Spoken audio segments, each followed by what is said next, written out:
Cette semaine, à Vidéo Terreur, le studio mythique de la Hammer et le cinéma britannique.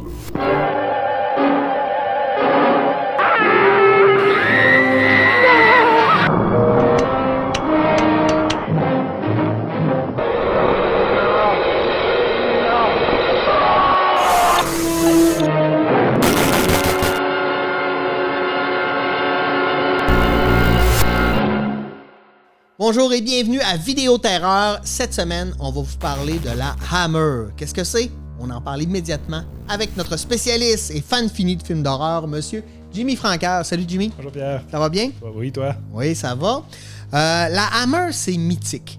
La Hammer, pour ceux qui ne savent pas, c'est le nom d'un studio qui a produit presque exclusivement des films d'horreur. Mais comment on la définit, la Hammer? C'est quelle période? C'est quoi la Hammer pour toi, Jimmy? En fait, effectivement, on pourrait dire que c'est deux choses. C'est à la fois un studio, une maison de production et presque un style en soi parce que on peut reconnaître assez facilement là, les films qu'ils ont produits. Là. Ils ont une identité, je dirais, vraiment clairement évidente. Là. C'est William Hinds et Enrique Carreras en 1934. Quand même, là, qui ont fondé la Hammer. Avant la guerre, en fait, ils vont produire, 3 comédies, 2 films de guerre. Puis, avant la guerre, c'est un studio, je dirais, qui est excessivement anonyme. Après la guerre, produisent quelques comédies, films de guerre encore une fois. Mais à un moment donné, ce qui se produit, en fait, c'est qu'ils découvrent leur propre vocation via le film d'horreur. Là. Et c'est à partir de là que, je dirais, la légende va naître. Puis comment ça se passe, ça, ce début-là? C'est quoi le film qui a marqué les débuts de la Hammer? Puis comment ça s'est passé? Curse of Frankenstein, ça avec Christopher Lee, qui va jouer la créature de Frankenstein. On veut faire un remake de Frankenstein. On se dit, ça pourrait être intéressant. On n'a pas les droits du visuel de Frankenstein, donc on va vraiment sortir du visuel qu'on avait connu avec la Universal. Puis, parlant d'Universal, en fait, on pourrait dire, les films Universal, on en parlera un autre jour, mais c'est les monstres classiques, là, le loup-garou, la créature du marais, Frankenstein. Et la Hammer, essentiellement, je dirais, est l'héritière spirituelle d'Universal. Qu'on reprend ces grands mythes-là, du loup-garou, du vampire, de la créature comme Frankenstein, mais on va les réinterpréter d'une autre manière. Tout à fait. Donc, ça, c'est vraiment je dirais, le cheval de bataille de la Hammer, de récupérer les grands classiques, de les remettre en couleur, de leur donner un style et de les remettre au goût du jour. Là. OK. Puis est-ce qu'il y a d'autres choses qu'on peut reconnaître, en fait, au niveau des films de la Hammer? Premièrement, je pense les acteurs, les réalisateurs. Il y a 2 réalisateurs vraiment, je dirais, marquants, là, qui est Freddie Francis puis Terence Fisher, le grand Terence Fisher, qui sont des réalisateurs, là, je dirais, qui ont été très, très marquants. Les acteurs aussi, je dirais, incontournables, Christopher Lee, Peter Cushing, qui sont, je dirais, éternellement, je dirais, associés là, à leur rôle. Christopher Lee a joué quand même d'autres personnages là, pour les Hammer, mais on va toujours l'identifier à Dracula, là, qui est clairement son... Oui, c'était le Dracula le post-Bela Lugosi. Là. Oui, tout à fait, où on a un Dracula à la fois menaçant, mais aussi à la fois plus séduisant. Charismatique. Plus charismatique. Mais pour revenir au premier film d'horreur, comme on dit tout à l'heure, là, c'est Curse of Frankenstein, où on cherche à faire un remake, mais on ne s'attend pas nécessairement à avoir le succès qu'on a eu. Là. Encore une fois, comme bien des modes là, au niveau du cinéma, c'est le hit qui fait qu'on fait « Oh, OK, on tient quelque chose. » Là. Fait qu'avec le monstre de Frankenstein, on commence à avoir un film intéressant, et à partir du moment où c'est un succès, là, il y a toute la réflexion « OK, si ça fonctionnait avec Frankenstein, ça pourrait fonctionner avec Dracula. » Christopher Lee va être engagé une deuxième fois pour non seulement jouer Dracula, mais qui avait joué précédemment à Frankenstein.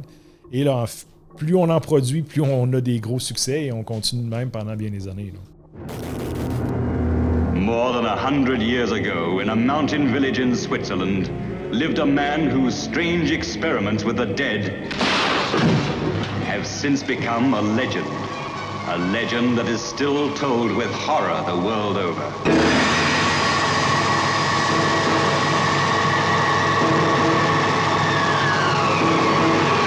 We've discovered the source of life itself, and we've used it to restore a creature that was dead.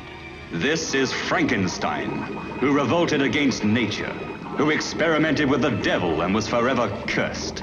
His unwilling collaborator was Paul Kremp. I can't prove you murdered, but I can stop you using his brain. Why, he has no further use for it? Don't be a fool! Be careful! You damn it! Only 2 women ever entered this house of evil. Elizabeth, come back! Elizabeth, the lovely cousin who had promised to marry him, and Justine the maid, who kept passionate and secret rendezvous with her master. Won't you understand you're in real danger? What Victor is doing is dangerous to everyone in the house. Now, you cannot possibly conceive what dreadful thing he's planning to do. What are you trying to tell me, Paul? That Victor's wicked? Insane? Wicked, insane, evil. Call Frankenstein what you will. A demon had made a man-made monster, and now the monster was the master. Paul, what are you going to do? For your sake and to protect Elizabeth, I've so far kept silent. But now I shall go to the authorities and have them destroy that creature. And see that you pay for these atrocities. No!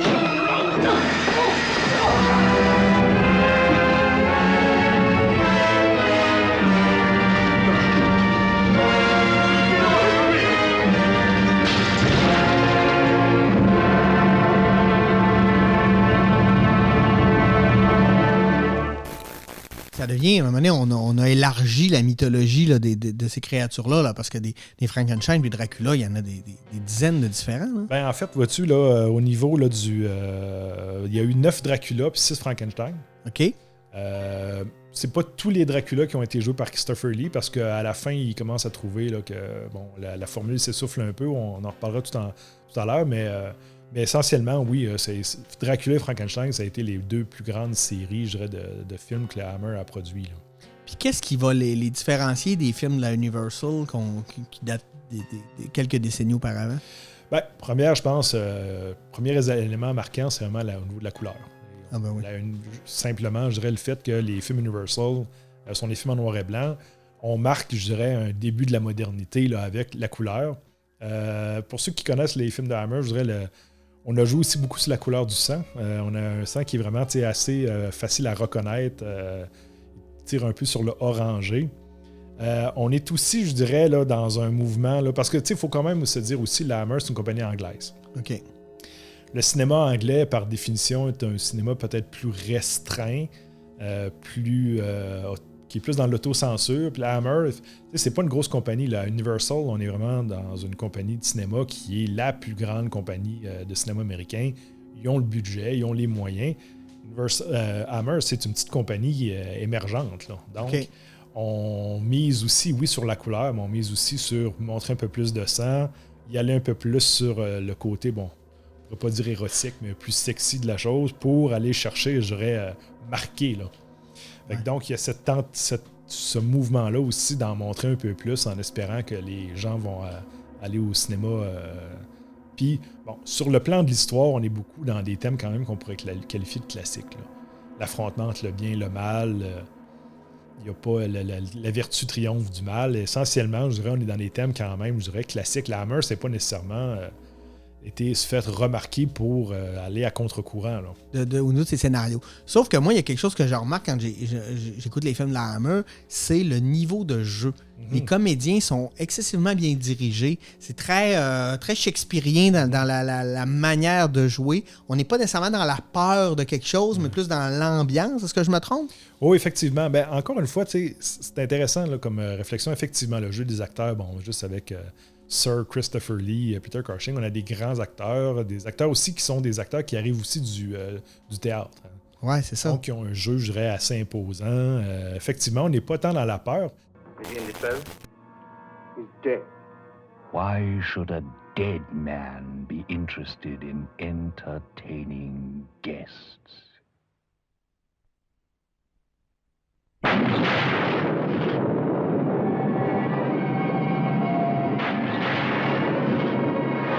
Dracula, Prince of Darkness, King of the Vampires. For 10 years, his mortal remains were cherished by his faithful servant, awaiting the opportunity and a victim to provide the life force for the reincarnation of Dracula.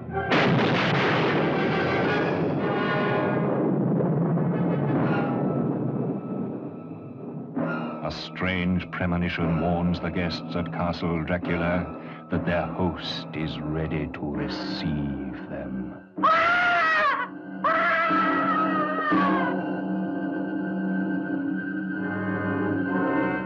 I must kill him.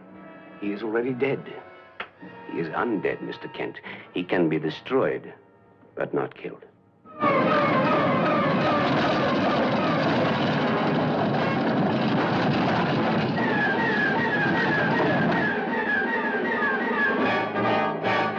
Where's Charles? You don't need Charles.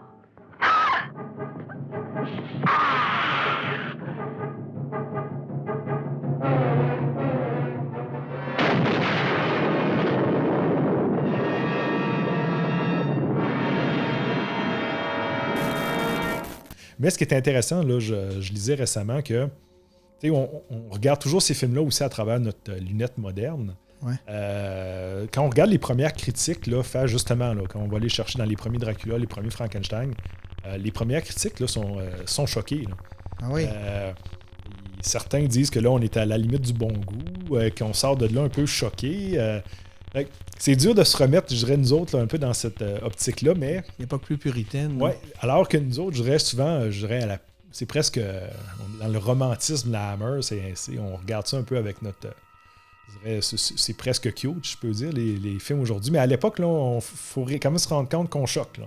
Ouais. On n'a jamais vu du sang comme ça, on n'a jamais vu un étalage, je dirais, de décolleté. Donc... il y a une réaction quand même qui est viscérale pour l'époque, là, qu'on a peine, je dirais, un peu à concevoir aujourd'hui. On est dans quelle année? Hein? Fin des années 50, là, juste la période dorée, là, on est à peu près à fin des années 50 jusqu'à les fins des années 60, début 70. Là. Fait que c'est un peu le penchant britannique de ce que les Giallo faisaient pour l'Italie. Tout à fait. Mais beaucoup, beaucoup plus restreint, beaucoup plus classique. Oui, on est plus dans le classique. Mais est-ce que le côté de l'érotisme qu'ils ont ajouté dans leur film, est-ce que ça peut pas venir aussi de la popularité que les Giallo avaient à ce moment-là? Probablement aussi, là, que, encore une fois, les ingrédients qui fonctionnent au cinéma, c'est pour se démarquer, on a augmenté la violence, on a augmenté aussi l'érotisme. Puis, moi, je trouve qu'il y a un parallèle intéressant à faire aussi avec les James Bond. Okay. Au sens où, on regarde la série des James Bond, qui est une série basée justement sur l'Angleterre, où on a commencé à avoir, parce qu'en fait, on dit tout à l'heure qu'on a 9 Dracula, fait qu'on est dans l'esprit des séries, là. Ouais. Avec James Bond aussi dans l'esprit des séries. Puis il y a quand même 15 acteurs de la Hammer qui ont joué dans des films de James Bond, là. Que ce soit au niveau des actrices, des acteurs. Donc il y a beaucoup d'acteurs qui se sont retrouvés aussi dans les James Bond. Autre fait intéressant aussi, c'est, on a souvent parlé des Bond Girls, donc le côté, vraiment l'importance de l'esthétique de la femme dans les James Bond. Mais on a vraiment cette je dirais même logique-là aussi dans les Hammer. Là.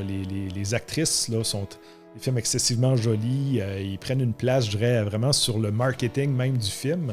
Fait que, quand on regarde ça un peu, là, on est dans la même un peu lignée de séries de films, l'importance des actrices, l'importance aussi d'avoir des films d'en produire aussi beaucoup avec une idée de continuité. Là. Oui, parce qu'on produit beaucoup de films quand même. Énormément. Là. Ça se compte dans plusieurs dizaines. Est-ce qu'on a parlé des acteurs classiques? On a parlé de Peter Cushing, Christopher Lee. Est-ce qu'il y a des actrices qui reviennent de manière récurrente dans les films de la Hammer? Quand même, je dirais, la reine là, du lot, c'est Ingrid Pitt, qui a fait... C'est elle qui détient le plus grand nombre de productions. Quelques actrices ici et là, mais je dirais, je reviens au James Bond, on n'est pas loin de ça, où chaque fois, on essaie de trouver un nouveau talent à mettre à l'avant-plan. Nouvelle muse. Oui, donc on n'a pas nécessairement l'idée de toujours réutiliser la même actrice, comme par exemple plus tard là, avec Jamie Lee Curtis, où on va essayer de la voir le plus souvent possible, là, parce qu'elle est associée à une image. On a moins ça dans la Hammer, on visait beaucoup plus d'essayer de trouver la nouvelle muse, j'aime bien l'idée. This is the story of Dracula, a creature who destroys all whom he touches. Dracula the terrifying, the feared, who sleeps in the tombs of the dead by day and arises at night to inflict his terror upon the innocent and the unsuspecting. You must help me. You must. You're my only hope. You must. I'll help you. I promise.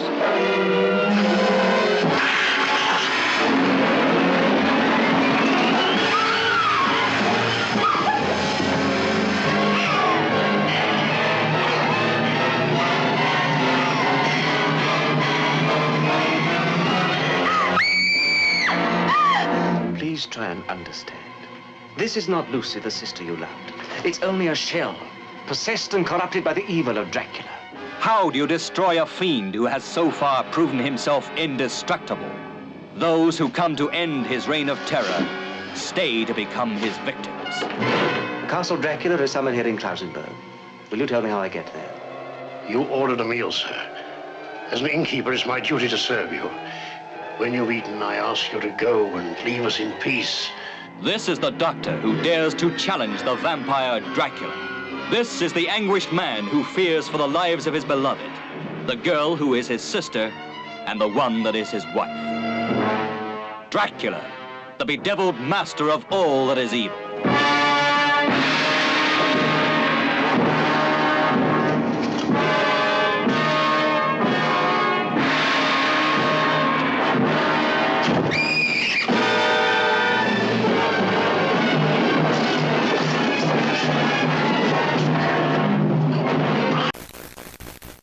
Comme élément marquant, on a aussi la musique. La musique de Hammer est assez facilement reconnaissable, c'est assez classique. James Bernard, c'est vraiment le compositeur de la Hammer. La plupart des films, là, que les thèmes, que ce soit Dracula, Frankenstein, c'est lui qui les a écrits. C'est vraiment, je dirais, le pilier musical là, de ces films-là. Il y a eu d'autres compositeurs, mais là, c'est un incontournable. Puis, c'est quoi le secret de la Hammer? Parce que quand tu parles à des gens qui sont fans de films d'horreur, au bout du compte, on connaît peu les compagnies. On connaît les genres, les affaires, mais la Hammer ressort souvent. Qu'est-ce qui a fait que c'est mythique? T'sais? Quand on parle de cinéma italien, on parle des Giallo, mais c'est un ensemble de films, c'est pas une compagnie. Qu'est-ce qui a fait que la Hammer s'est démarquée autant que ça, puis qu'elle est restée dans l'imaginaire collectif aussi longtemps, sans être une grosse compagnie, en fait? Ben, c'est intéressant. Je pense qu'eux-mêmes, à un moment donné, ont trouvé leur propre créneau. Je pense qu'ils ont assumé que ce qu'ils faisaient bien, c'était des films d'horreur. Puis ils ont campé là-dessus. Donc, quand le film commençait, clairement, le logo de la Hammer apparaît. Ouais. On veut s'afficher. Je pense qu'on est vraiment dans l'idée de chercher vraiment à s'afficher plutôt que d'être comme simplement un logo de studio qui défile là, comme dans la plupart des autres films. Là. Qu'on puisse faire une association. Là. Donc, je pense qu'on a vraiment cherché même à être connu pour ça, alors que comme si on regarde dans d'autres compagnies, par exemple Paramount, où on cherchait presque à se distancer de ses propres films d'horreur, comme Vendredi 13, où on les produisait pour des raisons financières, mais on n'avait aucun intérêt d'être associé au produit. Hammer, c'est complètement le contraire. Là, on cherche à s'afficher. On mettait de l'avant la compagnie. Là. Clairement, puis même leur logo à une certaine époque, je veux dire, on était à un château avec des chauves-souris. On est assumé, là. On n'essaie pas de nous faire croire qu'on est autre chose que ce qu'on est. Là.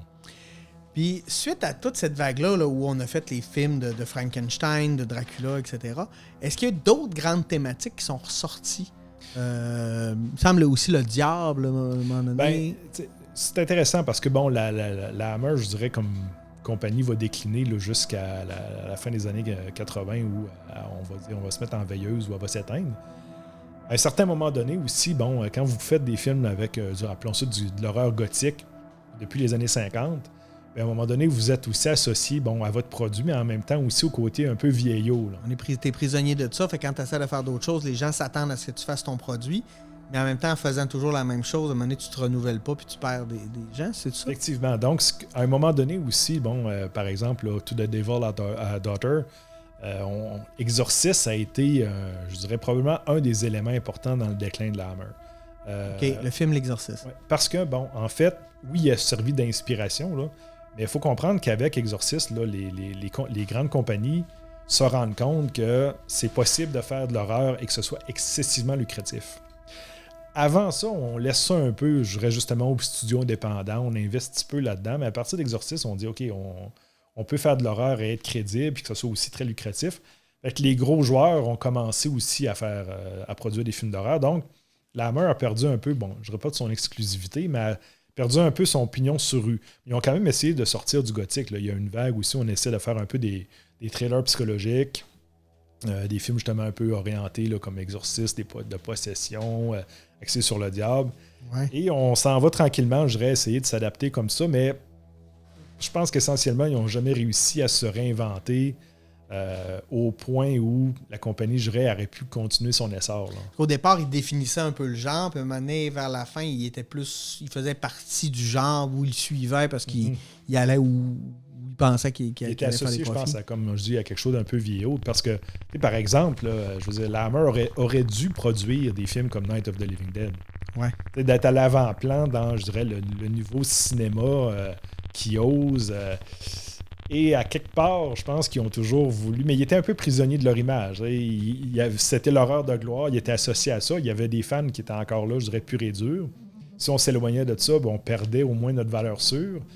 Mais, par exemple, si la Hammer avait eu des cinéastes comme Carpenter ou Cronenberg dans leur studio, ça aurait pu être intéressant, mais je pense qu'ils n'ont jamais réussi à se relever un peu ou à sortir du carcan un peu de l'image là, qu'ils avaient. Surtout que c'est des grands réalisateurs qui mettent aussi le nom du réalisateur, tandis que la Hammer, le réalisateur est souvent, je dirais pas effacé, mais c'est plus la compagnie qu'on va mettre en avant-plan. Là. Je pense qu'ils ont eu de la misère à passer l'époque des années 80. Il y a la montée des slashers aussi. Puis ça a arrêté à un moment donné. Ils ont fait faillite? Oui. À un moment donné, le studio a fait faillite.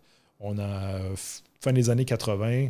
Ils ont, je dirais, les derniers soubresauts de la Hammer. En fait, là, on a même tenté la télé. Il y a eu Hammer House of Horror, puis Hammer House of Mystery. Hammer House of Mystery, on l'a eu au Québec. Ça s'appelait Histoire singulière. Ça a passé en 1986 à TVA. C'est une série de 13 épisodes. Des téléfilms, on fait à peu près 1 heure. Puis, donc, le passage à la télé, là, ça a été, je dirais, un peu le dernier souffle où on dit, peut-être que finalement... Notre niche est là. Notre niche est là. C'est pas ce qui s'est passé. En 2008, la compagnie va renaître un peu de ses cendres. Il y a quelques 5-6 films actuellement là, à leur actif. On tente, je dirais, un peu de tabler là, sur l'image de la Hammer, mais... Parce que l'image est importante, l'esthétisme. Là, quand on voit les affiches, les couvertures, les affiches de films, et là, je parle des couvertures de VHS parce que c'est mon époque, là, mais ça, c'est marquant, là. D'ailleurs, tu sais, allez voir la page Facebook de la Hammer, puis là, vous allez voir, et ils vous envoient tout le temps des affiches de films, puis tu fais l'esthétisme était sublime. Là. Ah oui, les affiches sont extraordinaires. Je veux dire, ils ont réussi à créer leur propre mythologie. Il y a un classicisme aussi vraiment génial là, dans ce qu'ils ont réussi à faire. Les acteurs, encore une fois, sont extraordinaires. Puis il y a quelque chose de, je dirais, de très, je veux dire, charmant aussi. Là, mais très coincé. On reconnait le style anglais, puis en même temps, c'est intéressant parce que les personnages sont anglais. Il y a quelque chose de très restreint. C'est de l'horreur qui est, je dirais, pour nos critères actuels, assez inoffensive. Oui, clairement. Quelqu'un qui découvre la Hammer aujourd'hui, là, qu'est-ce que tu lui conseilles d'écouter pour se plonger dans l'univers de la Hammer? Hour of Dracula avec Christopher Lee, là, qui est un des grands classiques. Dracula Prince of Darkness aussi, je pense que c'est à voir. Oui. C'est un bon, très bon avec, encore une fois, Christopher Lee et Peter Cushing. Plague of the Zombies. Un film de zombies vraiment excellent, où on reprend le zombie, non pas, je dirais, à The Walking Dead, là, mais le côté haïtien. Oui, ok, légende, le vaudou. Là. Où, en fait, le zombie est vraiment un esclave là, d'un magicien. C'est un excellent film.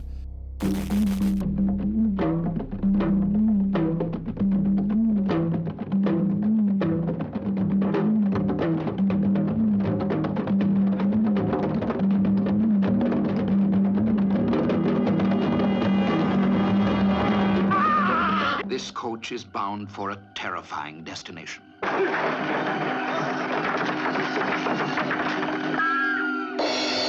Dead.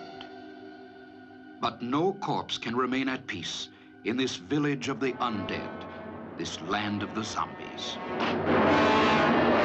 In this place, no one is safe. No one can hide from witchcraft, superstition, and fear.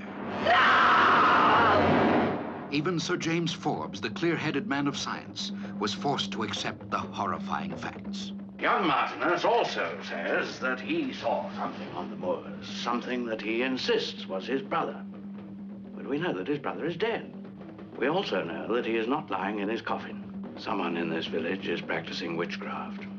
That corpse wandering on the moors is an undead, a zombie.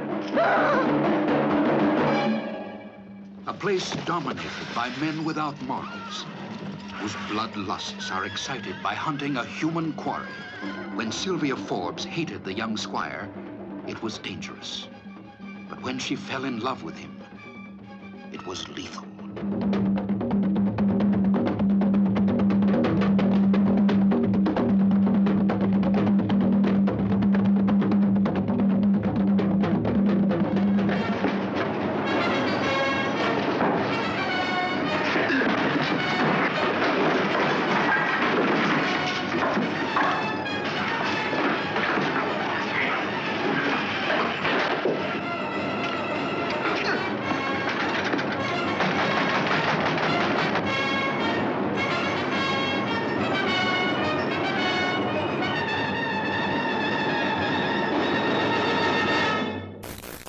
La série des Frankenstein aussi est excellente. Là. Je dirais ça, c'est...